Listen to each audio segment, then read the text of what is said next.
তদানীন্তন আইজিপি চৌধুরী আব্দুল্লাল মামুন সাহেব, তিনি শেখ হাসিনার রেজিমের শেষ সময়ে আইজিপি হিসেবে দায়িত্ব পালন করেছেন। তিনি যেহেতু পুলিশ বাহিনীর প্রধান ছিলেন এবং রাষ্ট্রের অত্যন্ত গুরুত্বপূর্ণ পদে অধিষ্ঠিত ছিলেন, তিনি এই জুলাই আগস্টে যে ওয়াইড স্প্রেড এবং সিস্টেম্যাটিক পদ্ধতিতে বাংলাদেশে নৃশংসতা চালানো হয়েছে, হত্যাকাণ্ড চালানো হয়েছে, ক্রাইমস অ্যাগেন্স্ট হিউম্যানিটি ঘটানো হয়েছে, সেই ব্যাপারে তিনি একজন পারফেক্ট মানুষ, যে এই ডিসিশনগুলো রাষ্ট্রের কোন জায়গা থেকে কিভাবে এসেছে, সেই নির্দেশনাগুলো আসার পদ্ধতিগুলো কি ছিল, বাস্তবায়নগুলো ধাপে ধাপে কিভাবে হয়েছে, কোন কোন ব্যক্তি এই বাস্তবায়নের ব্যাপারে উল্লেখযোগ্য ভূমিকা পালন করেছেন, কোন কমান্ড স্ট্রাকচার কিভাবে কাজ করেছে, কোন জায়গায় কমান্ড ব্রেক করে কাজ করেছে, এই সমস্ত তথ্য তিনি আজকে আদালতের সামনে তুলে ধরেছেন। এটি এমন একটি অকাট্য এভিডেন্স, এমন একটি সাক্ষ্য, বাংলাদেশের যে কোনো আদালতেই শুধু নয়, বিশ্বের যে কোনো আদালতে গেলে এই সাক্ষ্যকে দুর্বল প্রমাণ করার বা এই সাক্ষীর বক্তব্যের মাধ্যমে যে বক্তব্যটা তিনি আদালতে দিয়েছেন সেটাকে রিফিউট করার কোনো ধরনের মেকানিজম কারো কাছে নেই। এটি একটি অকাট্য অপ্রতিরোধ্য সাক্ষ্য, যার মাধ্যমে জুলাই আগস্ট শুধু নয়, গত 15-16 বছর ধরে বাংলাদেশে গুম খুন সহ যে সমস্ত মানবতা বিরোধী অপরাধ করা হয়েছে তার বিরুদ্ধে একটা অকাট্য দলিল তিনি আজকে উপস্থাপন করেছেন আদালতে। তিনি আইজিপি হিসাবে দায়িত্ব পালনের আগে র্যাপিড অ্যাকশন ব্যাটালিয়নের মহাপরিচালক হিসাবে দায়িত্ব পালন করেছেন। সেই সময়ে র্যাবের ভিতরে কী ধরনের কর্মকাণ্ড হতো সেই ব্যাপারে তিনি সাক্ষী দিয়েছেন। তিনি তার অফিসিয়াল পজিশন জানেন, যে সেই সময় র্যাবের প্রধান হিসেবে তার যে সমস্ত জিনিস জানার কথা, যেগুলো সাধারণ কোনো মানুষের পক্ষে জানা সম্ভব নয়। কিভাবে টিএফআই সেলের গোপন বন্দিশালা পরিচালিত হতো, কিভাবে সেখানে ভিকটিমদেরকে অত্যাচার করা হতো, কি পদ্ধতিতে গ্রেপ্তার হতো, কী পদ্ধতিতে গুম করা হতো, কি পদ্ধতিতে লাশ ডিসপোজাল করা হতো, সমস্ত বিষয়ে তিনি বলেছেন। সেই কাজগুলো র্যাবের কোন উইং, কোন কোন ব্যক্তি, কোন কোন পদধারী সেগুলো করতেন, সেগুলোর তিনি অকাট্য সাক্ষ্য প্রমাণ দিয়েছেন। তিনি আরও বলেছেন প্রধানমন্ত্রী নির্দেশ কিভাবে দিতেন, তারিক আহমদ সিদ্দিকী কিভাবে বাংলাদেশের এই মানবতা বিরোধী অপরাধ গত 15 বছরে যা কিছু হয়েছে তার সাথে কিভাবে সম্পৃক্ত, স্বরাষ্ট্রমন্ত্রী কিভাবে প্রধানমন্ত্রীর কাছ থেকে নির্দেশ পেতেন, কিভাবে সেই নির্দেশ নিচের দিকে ক্যারি আউট করা হতো। এই যে সামগ্রিক বিষয়, একটা ওয়াইড স্প্রেড সিস্টেম্যাটিক অ্যাটাক প্রমাণ করার জন্য যা কিছু এলিমেন্টস দরকার, সেগুলো আজকের এই সাক্ষ্য তার অফিসিয়াল পজিশন থাকার কারণে তিনি জানেন বলে আদালতের কাছে তুলে ধরেছেন।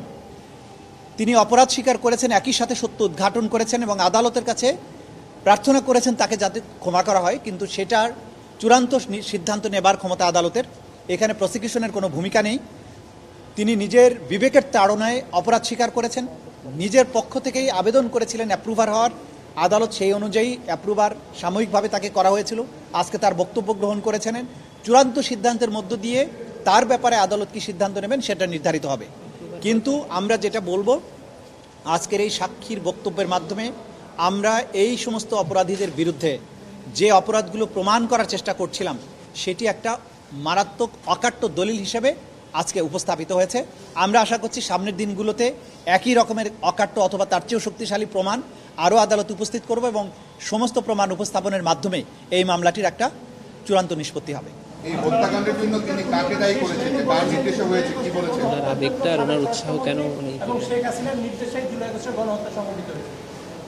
নির্দেশনা যেগুলো তিনি খুব ক্লিয়ার ল্যাঙ্গুয়েজে, কোনো রকমের দ্বিধা ছাড়া, কোনো রকমের দ্বিরুক্তি ছাড়া খুব ক্লিয়ারলি বলেছেন যে জুলাই আগস্টের গণহত্যা এবং মানবতা বিরোধী অপরাধ যেগুলো আগে হয়েছে সব কিছুর মূল নির্দেশদাতা হচ্ছেন তদানীন্তন প্রধানমন্ত্রী শেখ হাসিনা। এবং জুলাই আগস্টের ব্যাপারে তিনি যুক্ত করেছেন আসাদুজ্জামান খান কামাল, যিনি স্বরাষ্ট্রমন্ত্রী ছিলেন। এই দুজনের নির্দেশে বাকি কর্মকাণ্ডগুলো হয়েছে সেটা তিনি পরিষ্কার করেছেন।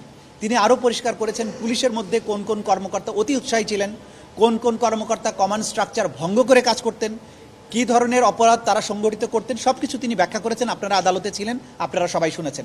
আমরা বিশ্বাস করি আপনাদের মাধ্যমে এই সাক্ষীর যে বক্তব্য সেটা গোটা জাতির কাছে পরিষ্কার হবে। আপনারা কি আশা করেন এই প্রিন্সিপাল অ্যাকিউজ কি খালাস পাবে সেটা আশা করেন? এটার কমপ্লিটলি আদালতের বিষয়, এই ব্যাপারে আমরা কোনো মন্তব্য করবো না। আমরা আজকে সাক্ষী যেটা দিয়েছেন সেটার ব্যাপারে কথা বলছি।